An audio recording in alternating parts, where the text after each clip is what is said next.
একেবারে রীতিমতো তৃণমূল হয়ে বসেছেন এবং যেই ভাষায় আপনার ট্রাম্প মহোদয় কথা বলছেন, আপনার মেইনের গভর্নরকে বলে দিচ্ছেন you toe otherwise stay hungry.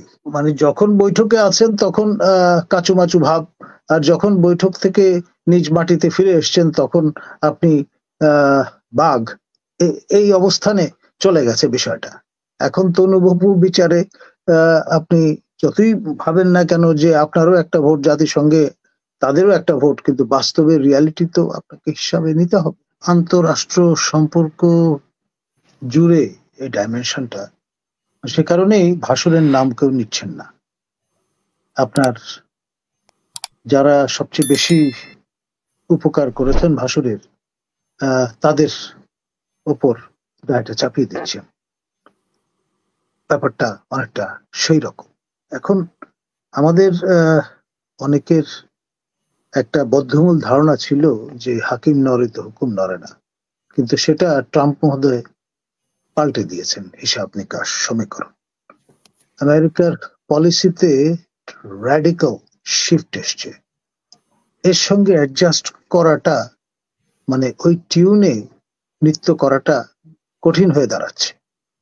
এবং তিনি সর্বশেষ যে কাজটি তার দেশের পক্ষ থেকে করা হয়েছে সেটি হচ্ছে সবাইকে অবাক করে ইউক্রেন ইস্যুতে রাশিয়ান যে রেজলিউশন তাতে মার্কিনিরা সমর্থন করেছে, তাতে ভোট দিয়েছে, ইউরোপিয়ানরাও ব্যাফলড হয়ে গেছে এটা কি হলো।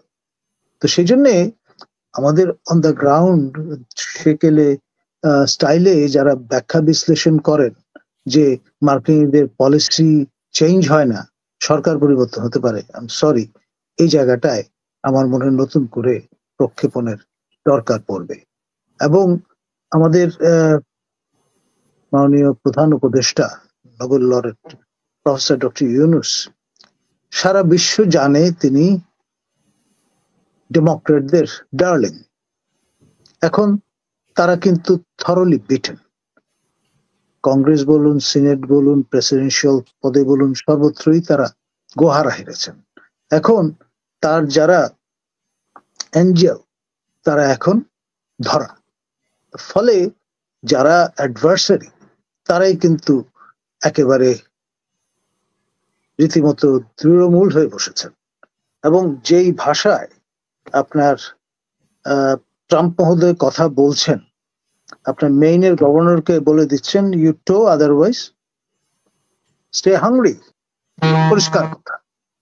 আবার এখানে যে জিনিসটা আমরা লক্ষ্য করছি, দুইবার স্বল্প সময়ের ব্যবধানে তিনি বাংলাদেশ প্রসঙ্গ টেনে নিয়ে আসছেন এবং যারা আর্থিকভাবে লাভবান হয়েছে তাদের নিয়ে খুব সার্কাস্টিক মন্তব্য করেছেন। এখন যে আন্ডারডগদের কথা বলেছেন তারা তো অন দ্য গ্রাউন্ড বাংলাদেশে অপারেট করে।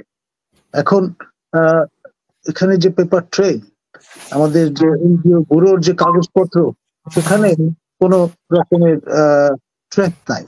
তার মানে অনুমোদন ছাড়া এই টাকাগুলো বাংলাদেশে ঢুকেছে। এখন সম্ভাব্য কারা টাকা পেতে পারেন? দুজন উপদেষ্টা যারা মন্ত্রী মর্যাদায় অধিষ্ঠিত, তার দিকে অসংখ্যবার আমরা মার্কিন দূতাবাসে হবনবিং করতে দেখেছি এবং তাদের দুটো সংগঠন আছে, অধিকার এবং বেলা, এবং সেখানে খুব সীমিত সংখ্যক কর্মীদের দিয়ে তারা কর্মকাণ্ড পরিচালনা করছিলেন, কারণ they were at loggerheads with Hasina government. তো এই বিষয়গুলো আছে। তারপরে উনি তো আরো একটা কথাও বলেছেন যে উগ্রবাদীদের পক্ষে নির্বাচন, এরকম কিছু ইনফরমেশন দিয়েছিলেন। পরিষ্কার, মানে তিনি বিভিন্ন সময়ে যে কথাগুলো বলছেন বা তার যাদের দিয়ে তিনি সাজিয়েছেন তার অমাত্যবর্গ হিসেবে প্রশাসন, তারাও কিন্তু একেবারে ডাই হার্ড অ্যান্টাই এই লবিটা যারা এখন ক্ষমতায় আছেন বা পরিচালনার দায়িত্বে আছেন। তো ফলে এই সিচুয়েশনটা কিন্তু আইবল টু আইবল। আর তাদের মিত্র, মানে ট্রাম্প সাহেবের ভাষায় তার বন্ধু নরেন্দ্র মোদী, তিনি তো মোটামুটি ভালো রকমের পাট্টা পেয়ে গেছেন আপনার ট্রাম্প মহোদয়ের কাছ থেকে এই অঞ্চল দেখাশুনো করবার। তো সব মিলিয়ে সময়টা কিন্তু আসলে অনুকূলে নয় আপনার ইউনূস প্রশাসনের, ইউনূস রেজিমের জন্য। এই বিষয়টা যত দ্রুত তারা অনুধাবন করবেন তত জাতির জন্য মঙ্গল, তাদের জন্য মঙ্গল। কারণ আমি চাই যে একজন নোবেল লরেট তিনি গ্রেসফুলি যাতে তার দায়িত্ব শেষ করতে পারেন। মানে যখন বৈঠকে আছেন তখন কাচুমাচু ভাব, আর যখন বৈঠক থেকে নিজ মাটিতে ফিরে এসছেন তখন আপনি বাঘ, এই অবস্থানে চলে গেছে বিষয়টা। এখন তনুবাবু বিচারে আপনি যতই ভাবেন না কেন যে আপনারও একটা ভোট জাতিসংঘে, তাদেরও একটা ভোট, কিন্তু বাস্তবে রিয়ালিটি তো আপনাকে হিসাবে নিতে হবে। আপনার লম্বা লম্বা কথা বলে ভারত বিরোধী জিগির তুলে শেষ অব্দি তো এই শাসন আমলে ভারতের কাছ থেকে সবচেয়ে বেশি আমদানির ব্যবস্থাটি ঘটেছে, পণ্য আমদানির, সেটা তো অস্বীকার করার কোনো জো নেই। অসংখ্য ধন্যবাদ। আমি